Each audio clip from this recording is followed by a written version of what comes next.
Hello दोस्तों and दोस्तियों।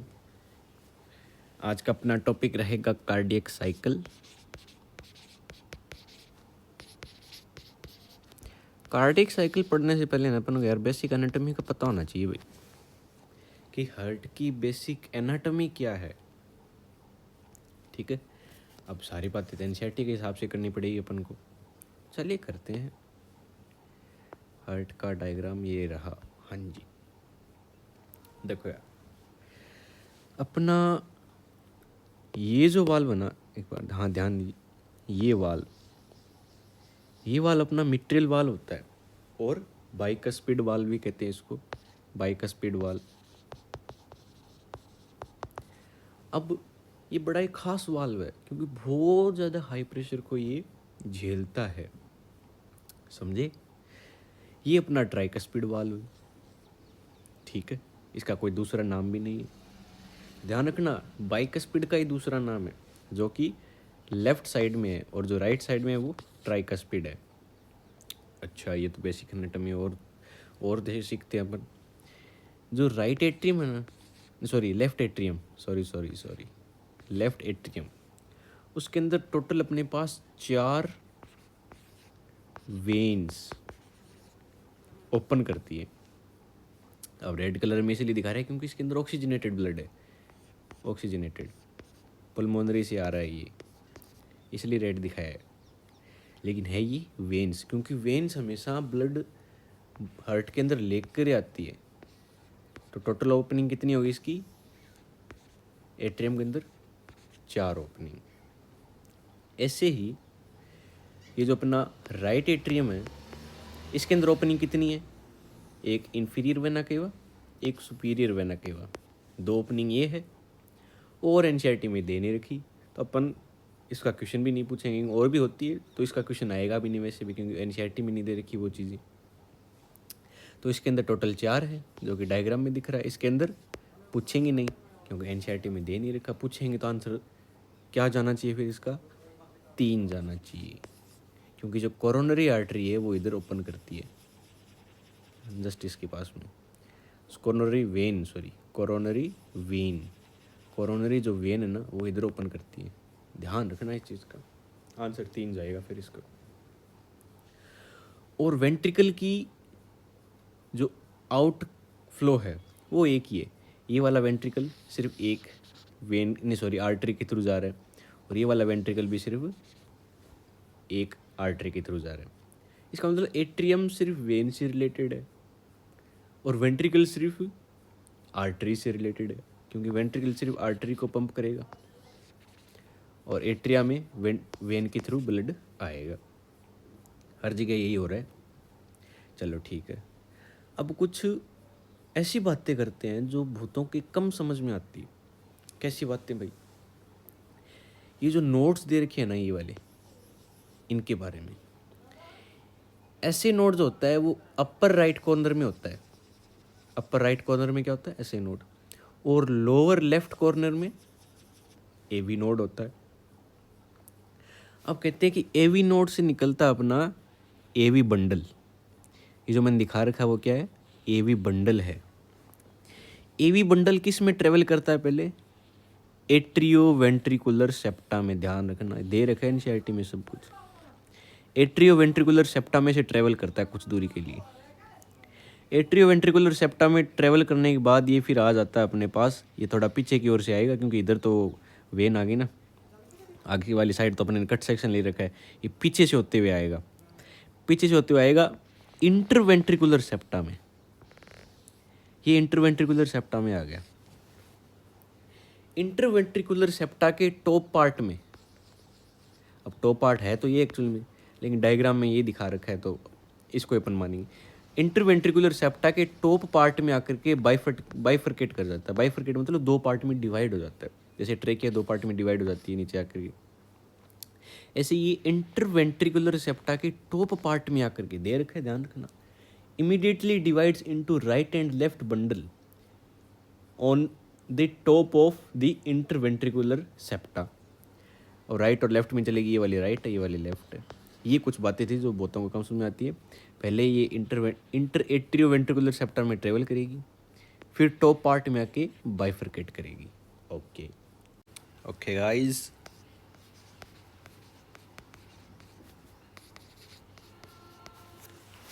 आओ समझो यार कार्डिक साइकिल क्या होता है, आओ समझते हैं। साथ में मैं एनसीईआरटी भी खोल के बैठा हूँ ताकि अपनी कोई दिक्कत विक्कत ना आए। अपने कहते हैं कि कार्डिक साइकिल बिगिंस, कब करता है बिगिन, शुरू कब करता है, जब सारे के सारे चैम्बर्स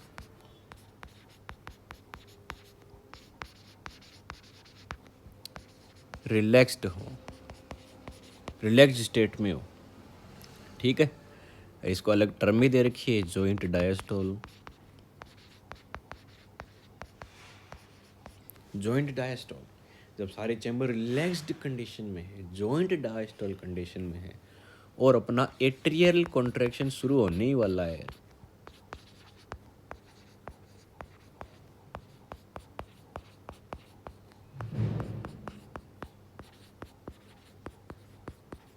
एट्रियल कॉन्ट्रैक्शन शुरू होने ही वाला है बस, और रिलैक्स्ड कंडीशन में आ रखे हैं सारे के सारे चैम्बर्स। इस पर्टिकुलर पॉइंट को अपन कहेंगे बिगिन हो रहा है भैया बस। अब एट्रिया का कॉन्ट्रैक्शन हुआ,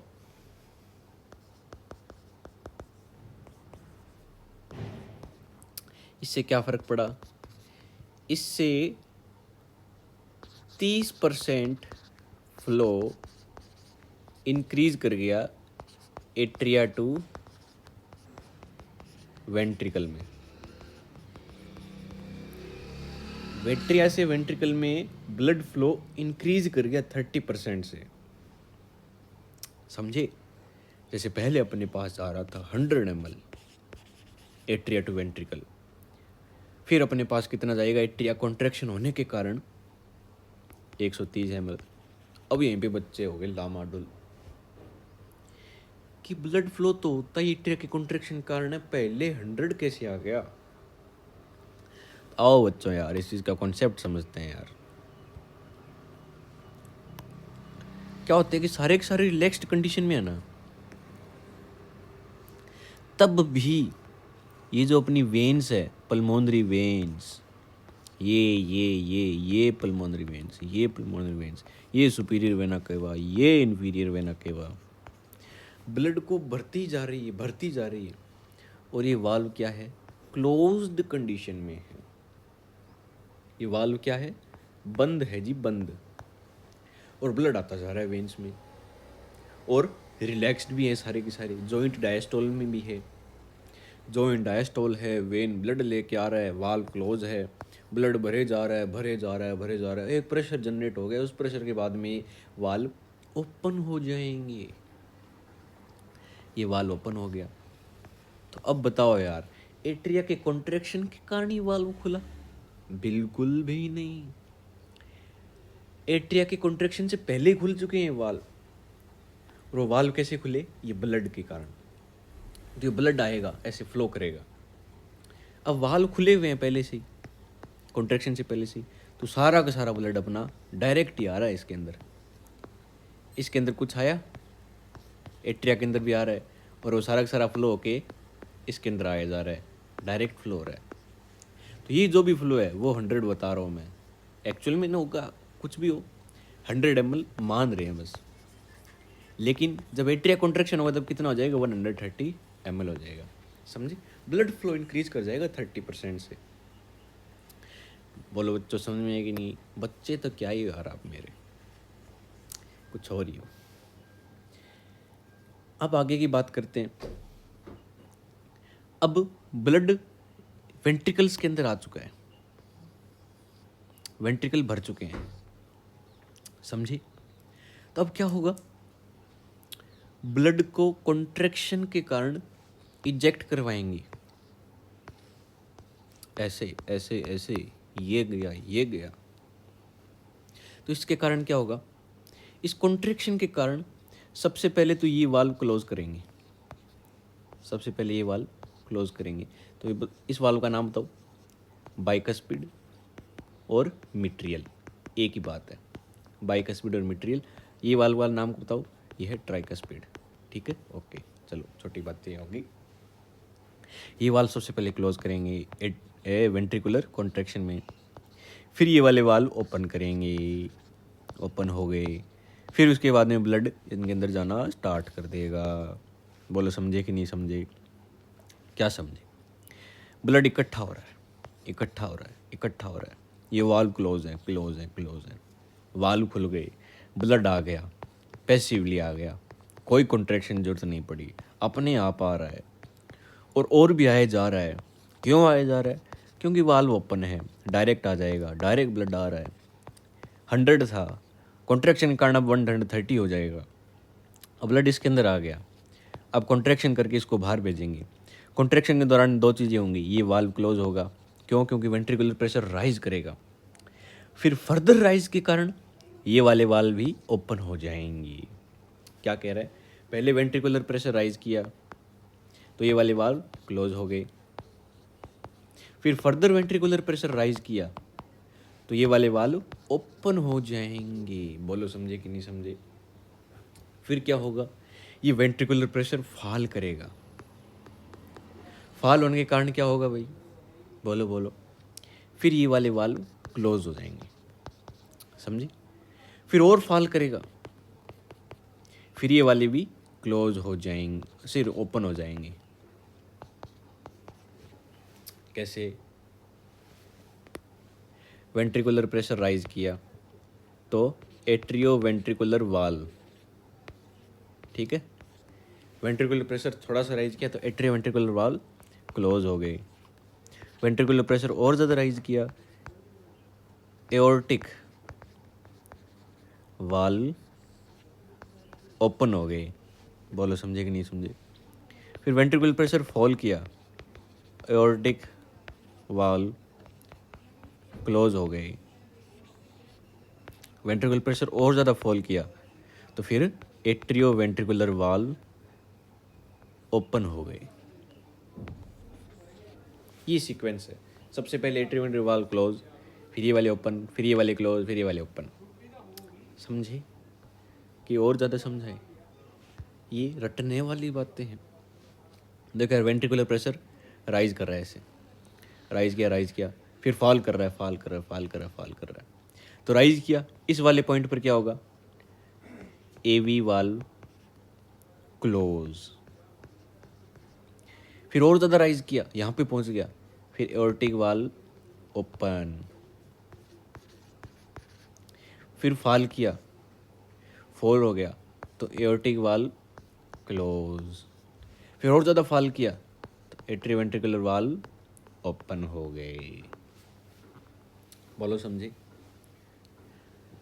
अब इसके अंदर कुछ बातें हैं जो आपको ऐसे समझनी है, जो एनसीईआरटी में लिखा हो बस वही अंधाधुंध याद करना है, ठीक है? अब वेंट्रिकुलर प्रेशर फॉल करने के कारण सेमिलुलर वाल्व क्लोज हुए हैं, ये वाली बात याद रखनी है। Pushed open by the pressure in the atria. अच्छा, ये देखो दे रखा है। कह रहे हैं कि ये वाले क्लोज कैसे हुए? इसके प्रेशर के कारण। रीजन भी बता रखा है, अच्छे से मैंने ध्यान नहीं दिया। ये जो वाल्व है क्लोज कैसे हुए? सबसे पहले क्यों? क्योंकि प्रेशर आया, वेंट्रिकल के प्रेशर के कारण। फिर ये ओपन कैसे हुए? वेंट्रिकल के प्रेशर के कारण। फिर ये क्लोज कैसे हुए? प्रेशर फॉल के कारण। दे रखा है एनसीईआरटी में, प्रेशर फॉल के कारण ये क्लोज होते हैं। फिर ये वाले ओपन कैसे हुए? क्योंकि एट्रिया में प्रेशर हो चुका है, एट्रिया में ब्लड फ्लो आ रहा है, और एट्रिया कॉन्ट्रैक्शन का जो प्रेशर है वो उसकी बात कर ही नहीं रहा। एट्रिया के कॉन्ट्रैक्शन के कारण तो होता ही कुछ ही नहीं है, उसके कारण सिर्फ फ्लो इंक्रीज करता है 30%, और वाल्व वगैरह पहले से ओपन होते हैं। एट्रिया के वाल्व एट्रिया के अंदर प्रेशर क्रिएट होगा क्योंकि ब्लड आता जा रहा है, उस कारण क्या होंगे? वाल्व खुल जाएंगे। समझे ये बात? ये वेंट्रिकल की बातें होंगी अपनी, बड़ी प्यारी बातें हुई भाई। आओ यार, कुछ और चीज़ें समझे। अब कार्डियक साइकिल है क्या? सीक्वेंस है जो ये अपना अपनों ने जो भी बताया इस चीज़ का सीक्वेंस है और ये रिपीटिटिव है, ठीक है, समझे। तो इसको अपन चक्कर से समझाएंगे भैया। चक्कर जब तक ना बनाते हैं ना तो मज़ा ही नहीं आता भाई साहब। तो चक्कर दिन जिंदगी में बहुत ज़रूरी है भाई।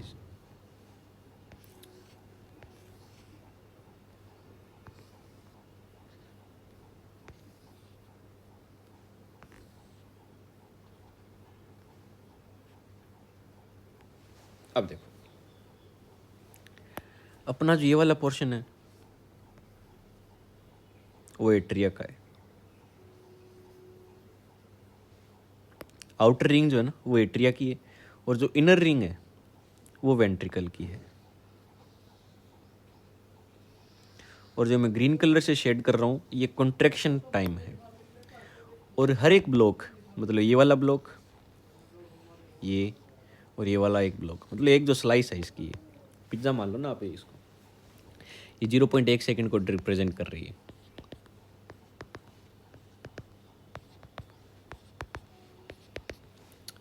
तो एट्रिया कॉन्ट्रैक्शन कहाँ तक चलता है, 0.1 सेकंड तक ही चलता है, बाप रे बाप।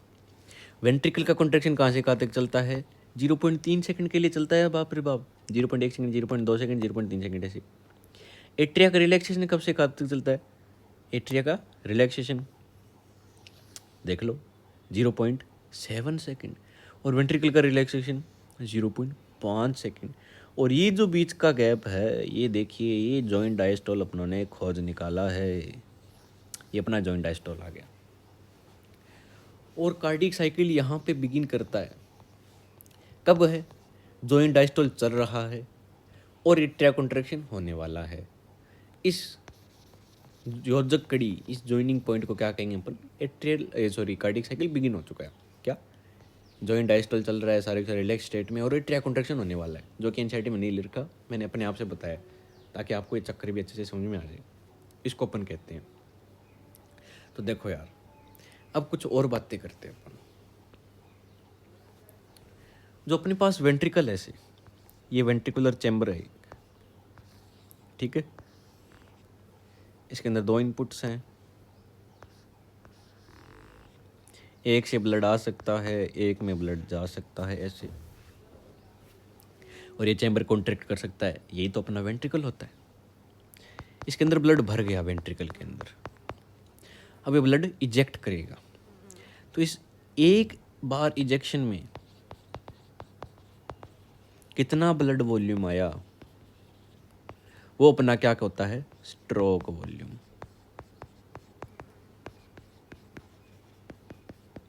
एक बार में कितना कॉन्ट्रैक्ट करके इजेक्ट करता है वो है अपना स्ट्रोक वॉल्यूम।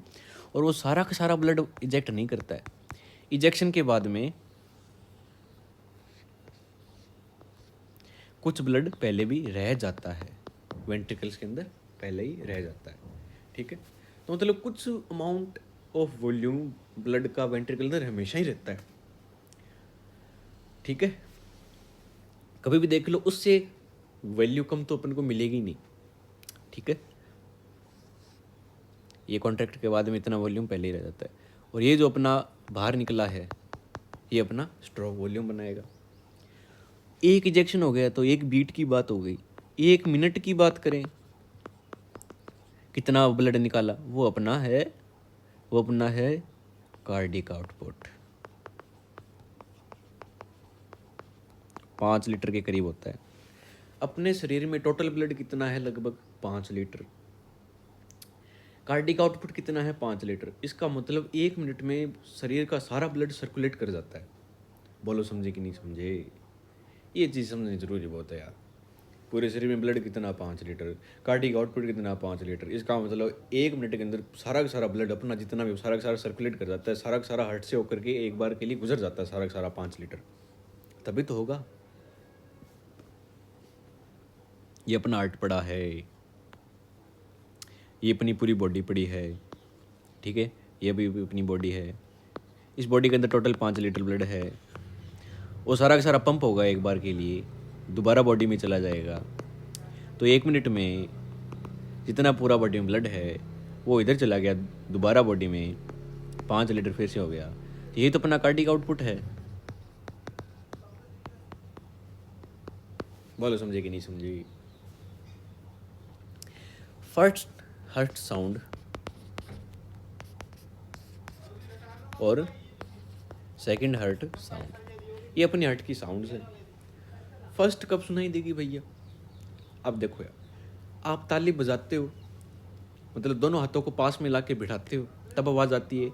कि दोनों हाथों को दूर लेके जाते हो, जब दोनों हाथ पास में होते हैं तो उससे दूर लेके जाते हो तब आवाज़ आती है। कि दोनों हाथों को आप बिठाते हो तब आवाज़ आती है, दोनों हाथों को बिठाते हो। तो सबसे पहले क्या हुआ था, ये वाल्व क्लोज करे थे। इसका मतलब बच्चों यार, अपना जो फर्स्ट हर्ट साउंड है ना, वो ये ट्राइकस्पिड और बाइकस्पिड से रिलेटेड है। बोलो समझे कि नहीं समझे। और जो सेकंड हर्ट साउंड है वो क्लोजर से ही है, जब ये वाल्व क्लोज होंगे। क्लोज कब होंगे वो आपको सब पता होना चाहिए यार, ये मैं दोबारा नहीं बताऊँ। बोलो समझे कि नहीं समझे। अपनों ने ये ग्राफ बनाया था, ऐसा राइज किया ये वाले क्लोज हो गए, और राइज किया ये वाले ओपन हो गए, और फॉल किया ये वाले क्लोज हो गए, और फॉल किया ये वाले ओपन हो गए। ये फॉल किया इसलिए ओपन नहीं हुए, ये वाले एट्रिया के कारण ओपन हुए, वो सब आपको ध्यान रखना पड़ेगा भैया। समझे कि नहीं समझे। ये अपना कार्डिक साइकिल कंप्लीट हो चुका है। और ये कहती है कि these sounds are of clinical diagnostic significance. Clinical diagnostic,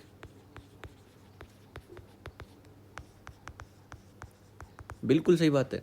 ये छोटे बच्चों के जो फ़ोन आते हैं उसकी साउंड जैसी थोड़ी है, सुन के मज़े आ रहे हैं, हाँ दुग दुग हो रही है, बहुत मज़ा आ रही है, बहुत मज़ा नहीं। क्लिनिकल सिग्निफिकेंस है भैया इनका।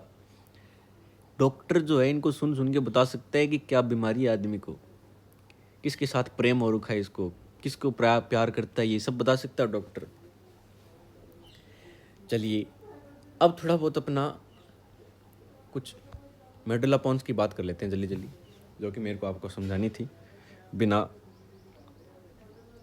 किसी की पूछे। देखो यार, अपना मिड ब्रेन, ये अपनी पॉन्स और अपना मेडुला,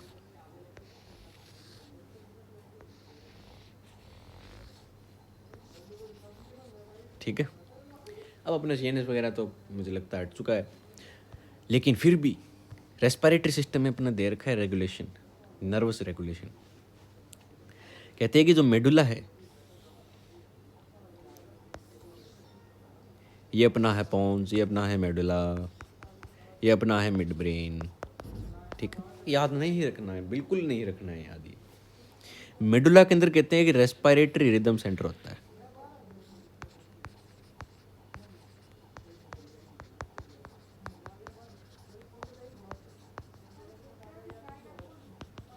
रेस्पिरेटरी रिदम सेंटर होता है। वोमिट सेंटर कहाँ पे होता है और कार्डियोवैस्कुलर सेंटर्स कहाँ पे होते हैं, वो सब आपको पता होना चाहिए बस। आओ समझो यार, ये रेस्पिरेटरी रिदम सेंटर जो है ना, मेन सेंटर है रिदम बनाने के लिए। मेन रिदम अपनी कहाँ से आएगी, रेस्पिरेटरी रिदम सेंटर से आएगी। तो अपना मेडुला के कारण सांस ले पा रहे हैं अनकॉन्शियसली, मतलब कोई अपना एफर्ट नहीं लगेगा इस चीज़ में, वो मेडुला अपने आप करवाएगा। एफर्ट तो एटीपी तो खर्च होगी, लेकिन कॉन्शियस एफर्ट नहीं लगेगा, मतलब अपन सोचना नहीं पड़ेगा अपन को कि हाँ मैं सांस ले रहे, हाँ सांस ले ले, हाँ सांस ले ले, नहीं, अपने आप होगा ये सब। अरे कौन करवाएगा, रेस्पिरेटरी रिदम सेंटर। और बातें करते हैं अपन, कहते हैं कि पोन्स में होता है निमोटेक्सिक सेंटर।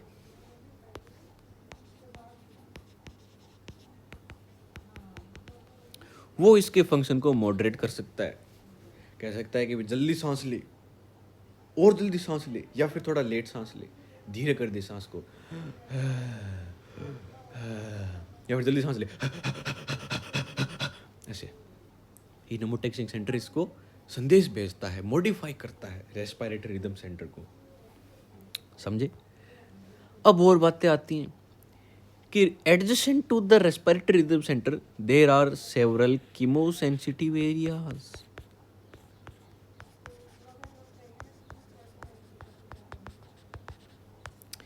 रेस्पिरेटरी रिदम सेंटर की जस्ट एडजेसेंट, मतलब आसपास, मैंने आगे दिखा दिया, कोई बात नहीं भाई, कोई गल नहीं जी, कोई गल नहीं। कहते हैं कि क्या होते हैं, कीमोसेंसिटिव एरियाज होते हैं। और वो किसको सेंस करते हैं, CO2 प्लस और H+ आयन को, इन चीज़ों को सेंस करते हैं और सिग्नल भेज देते हैं भाई साहब फिर किसको, रेस्पिरेटरी रिदम सेंटर को, कि भैया जल्दी सांस ले या फिर धीरे सांस ले। समझे कि नहीं समझे? दोनों होते हैं रेस्पिरेटरी रिदम, ये भी धीरे सांस और जल्दी सांस को भी कह सकता है। और भी है जो कि सिग्नल भेजेंगे अपनी, वो क्या है, जो अपनी आर्च ऑफ एओर्टा है उसके ऊपर कुछ ना कुछ रिसेप्टर लगे हुए हैं। और जो कैरोटिड आर्टरी है, ये जो अपने 3 ब्रांचें दिखाते हैं,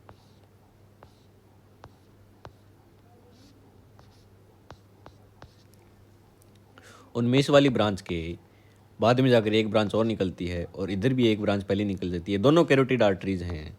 कोई मतलब नहीं है आपको कि मैंने क्या समझाया, ये डायग्राम भी बिल्कुल नहीं रटना आपको। जो अपनी कैरोटिड आर्टरी है और अपनी आर्च ऑफ एओर्टा है, समझे, आर्च ऑफ एओर्टा। फिर ये कैरोटिड आर्टरीज आगे अपनी, इनके अंदर भी कुछ ना कुछ रिसेप्टर्स लगे हुए हैं। मैं बस आपको विजुलाइज कराने की कोशिश करूँ कहाँ कहाँ पे हैं, ठीक है।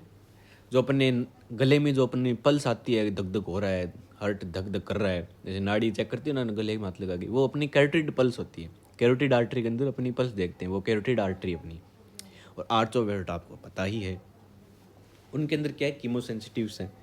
वो क्या करते हैं, CO2 और H+ को सेंस करते हैं भाई साहब।